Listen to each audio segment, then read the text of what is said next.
Hey guys, I'm sitting here today at Harry's Breakfast Pancakes in Myrtle Beach with Myra Starnes, who is one of the candidates for Myrtle Beach City Council. Myra has agreed to meet with me. I appreciate that for a short Q&A session to inform you guys of some of her stances. Myra, I thank you for meeting with me today. Thank you for having me. I guess I'll just get right into it. The first question these are questions that have been posed to me from residents and business owners alike in the area, and there's some that I have myself. One of the most common questions that I think people want to know is what's your number one priority if elected? My number one priority is to put light on the shell and card games that we have going on. We hire consultants to give us their opinions, and then we base what council bases their decisions on what the consultants say.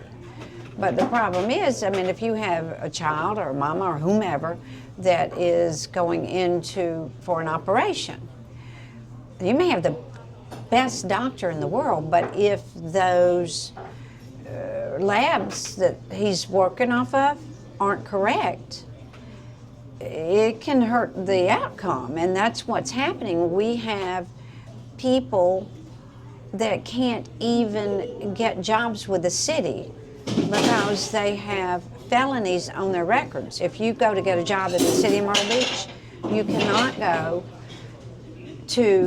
they won't even take your application.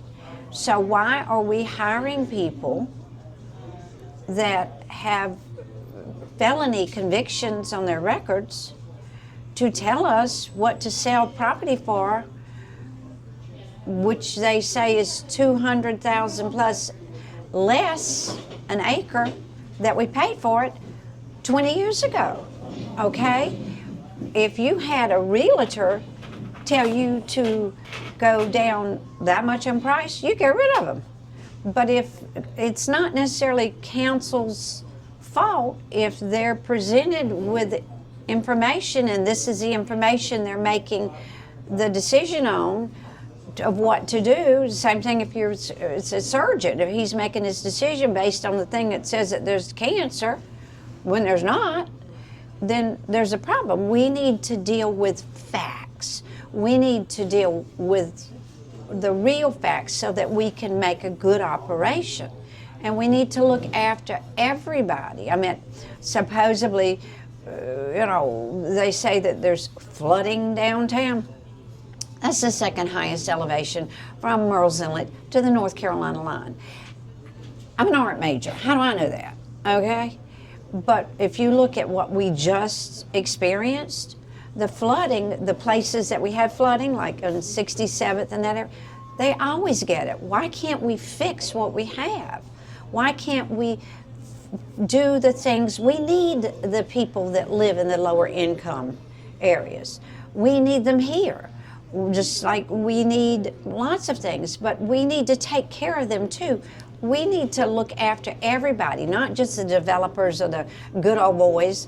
We need to look after everybody. It's like if the water rises, it rises for everybody. If it rises just for a lock, for their yacht to be in, then it only goes so far. We can do this. We're in a phenomenal place, but there's some really nefarious stuff that is out there, and we just need to change it. I'm not saying that it's anybody's fault, but I did a FOIA to find out how we vetted stuff, and I never got an answer. I got an answer for a couple things that I asked about, but I never, ever got an answer. So is it staff that puts it together, or who is it? But whatever it is, we're failing because, we had an expert that the area between 3rd Avenue South and Broadway, to Main Street, that there was speeding, and everybody's bitching about the speeding. Well, I've been down there for decades, and you can't speed through there because people are always going in and out, in and out.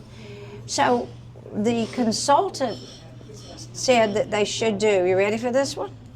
Reverse angled back-end parking. Now you're driving along and this person in front of you is starting to come back at you. How do you know that? How do you know what's going on? Does that make sense? That, it's crazy. So when I ask, why don't we just use speed bumps? You know what their answer was? Speed bumps cause flooding. There's I'm sure somewhere in the world somebody's put one in wrong, and maybe it did. But speed bumps don't even go to the curbs. And there are multiple kinds of speed bumps. They don't cause flooding. And that area is probably one of the most parked in areas, and always has been. People are in and out, in and out, in and out. But when I did some homework on other places that had reverse angle back-in parking, a lot of times it was a land grab, and it kills the businesses around because most people don't want to. I wouldn't, and I'm a good driver, or I say so. I like the way you said that. I'm a good driver. Well, the next question I have is going to be, it's kind of a segue off of something you said about residents.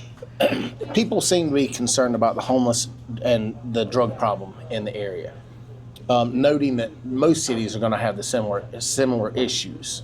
What are your thoughts on those two particular issues in Myrtle Beach? Well, we have a lot of experts when it comes to homeless, and some of the things don't really make sense. They're not looking at both sides of the coin. They had a book, I forget the name of it, but that came along and we changed everything and stuff. But like the lady that got killed at the bus station that's south of the City Hall, she had gotten kicked out of one of our shelters because she was incontinent. And when questioned about it, their staff said, the management said that their staff didn't like to deal with that. I meant like they couldn't hand out diapers or couldn't do the other. I mean, we just don't see the entire picture, and we get people in places that are making decisions. I know when we first started all of this stuff, supposedly they were helping, I had someone that came to my office at 5 o'clock, and I get involved with a lot of things, and somebody sent them. And the woman's pocketbook had been stolen with their money and stuff, and they needed something. So I started calling these places, and you get a recording that says we're open basically 9 to 5, Monday through Friday. Most things don't happen. There was no emergency, there was no anything, so I went to some of their websites, and basically it was like it was a fundraiser. It really didn't say where you could find this or that. Street Reach actually started in my building next to City Hall, and I knew people on the board there, so I had some of their home numbers, and I called some people and found. But after that, I was interested how it was very hard to get to things if you didn't know. I had to make 5 phone calls in the county to find out who was handling that kind of stuff. You know, we look at it from what we understand, but we're speaking